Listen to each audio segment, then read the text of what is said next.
Bienvenidos, mi nombre es Ricardo Martínez y en el presente trabajo se ofrece una explicación general sobre el análisis componencial tomando las ideas de Bernard Potier como base y también revisaremos las nociones de los universales lingüísticos y cómo ambos pueden llegar a ser útiles para el aprendizaje y enseñanza de una segunda lengua.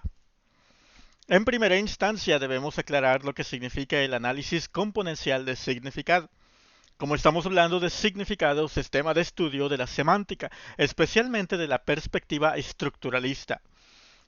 John Lyons también la llamó descomposición léxica y nos comenta que son análisis que consisten en la descomposición del sentido de un lexema en sus elementos constituyentes. El siguiente punto a aclarar es que no todas las palabras pueden ser analizadas de esta manera. Las palabras con significado propio como árbol o casa, llamadas palabras plena, son son las únicas que pueden someterse a este análisis a diferencia de las palabras forma, que solo tienen función sintáctica y no un significado intrínseco, como los artículos en la oración. Lyons, citado arriba, planteó un análisis componencial basado en los aspectos matemáticos que también pueden apreciarse en la glosemática de Jameslave. Con esto, representa a las palabras plena como la suma de sus rasgos semánticos. Esto lo veremos más adelante. El siguiente método de análisis es el que vamos a revisar en este video, el análisis componencial de Potier. En ese autor introduce conceptos que abren nuevos horizontes en esta clase de análisis, como la lexía o el semema absoluto. Vamos a ver de qué se trata. Para empezar, podemos ver todos esos objetos redondos que son usados en varios deportes diferentes. Son X1, X2, X3, X4. ¿Cómo nos referimos a ellos? Si podemos usar la misma respuesta, en este caso pelota, podemos decir que pelota es la lexía que designa a todos estos objetos. Como podemos ver, la lexía es la unidad léxica del lenguaje. Con respecto al semema absoluto, esta es la unidad compuesta por un haz de rasgos mínimos de significación. Consideremos al cuchillo, que se compone de cuatro semas. Uno, objeto con filo. 2, instrumento para cortar. 3, formado por una hoja de metal. Y 4, con mango. Como vemos, los semas son una unidad mínima de significación que no puede aparecer de manera independiente, sino que compone a los sememas. Con respecto al semema cuchillo que hemos analizado, ¿por qué se dice que es absoluto? Es debido a que estos cuatro semas, que a opinión mía, son semas indispensables para definir a un cuchillo. A estos puede añadírsele más como el sema 10, cubierto de cocina, pero este sema no es indispensable y puede omitirse, pues también existen los cuchillos que no son cubiertos de cocina. Muy bien, ahora en pantalla vemos el análisis de 5 sememas diferentes. Ya hemos visto el análisis del semema de cuchillo. El semema de tijera tiene los mismos sememas que el del cuchillo y dos más. El sema 5 que incluye una hoja de metal adicional y el sema 6 estas pueden girar alrededor de un eje que las traba. Perdón. El cúter tiene un sema nuevo, el 7. La hoja de metal se retrae en su propio mango. El machete también trae un sema nuevo, el 8. La hoja de metal es más corta que la espada, ancha, pesada y de un solo filo. La hoz finalmente tiene un sema más, el 9. La hoja de metal que lo constituye es curva, con dientes muy agudos y cortantes con filo por la parte cóncava. Ahora vemos la versión del análisis componencial de Lyons en este mismo ejercicio anterior. Dado que los conceptos son básicamente los mismos, ahora es el mejor momento para entender la matemática en la que este análisis está basado. Puede apreciarse que cada semema está compuesto de la suma de sus semas y agrupadas entre paréntesis por comodidad, están también contemplados la resta de los semas que no son parte de su definición. En ambos análisis, la comparación entre grupos de semas es la base del análisis componencial.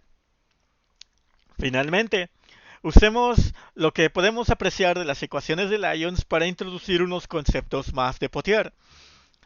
El archisemema es el semema que está por encima de un conjunto de objetos y está definido por la intersección de los sememas. Con intersección nos referimos, por supuesto, a los semas comunes a todos los sememas que componen el conjunto. En este ejemplo, arma blanca que contiene los semas 1 y 3, objeto con filo y formado por una hoja de metal, podría considerarse el archisemema de este conjunto, pero habrá que reconocer que hay muchos casos en los cuales el archisemema no tiene una realización léxica. Con respecto al semema relativo, son los sememas que están relacionados entre sí por pertenecer al mismo conjunto de objetos. Ya con esta definición podemos darnos cuenta de que Pottier llama conjunto de objetos a lo que nosotros aprendimos como campo semántico.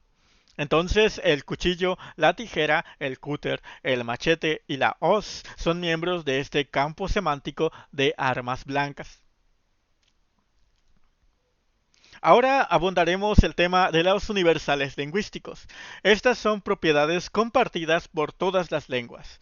Noam Chomsky habló de estos universales en su gramática generativa y según él, las universales postulan que todos los seres humanos poseen de forma innata estructuras lingüísticas comunes a todas las lenguas, lo que implicaría que todo ser humano es capaz de aprender toda lengua existente si nace en el lugar adecuado o si está dispuesto a estudiarla.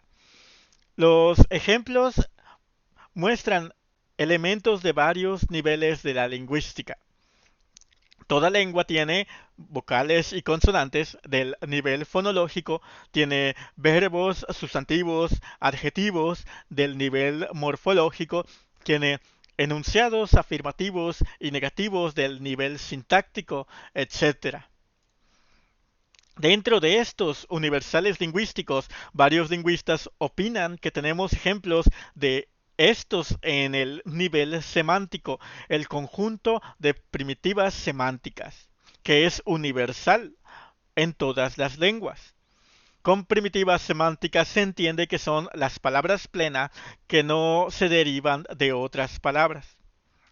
Tenemos ejemplos en 3 idiomas, en español, árbol, mar y derecha.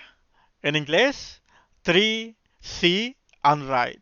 Y en japonés, ki, to, umi, to, migi.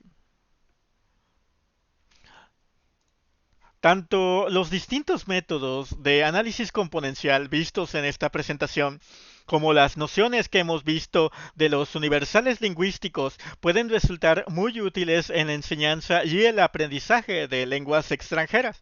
Esto porque al aprender un lenguaje extranjero, lo más importante es entender el significado de las palabras y el sentido de las frases. El análisis componencial puede ser un gran aliado para entender los principios detrás de esta significación, especialmente de una lengua en la que no estamos familiarizados aún, la lengua objetivo. Además, al permitir hacer la comparación entre los sememas de la lengua materna y de la lengua objetivo, observar y entender las diferencias entre ambos puede ayudar al estudiante a ser más consciente de que el aprender una lengua también se aprende una cultura diferente a la suya, una perspectiva diferente del mundo.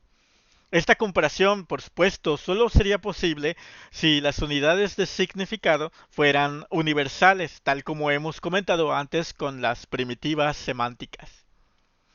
Y con esto, ya solo me queda despedirme y agradecer su atención, además de compartir mis fuentes de consulta. Muchas gracias nuevamente.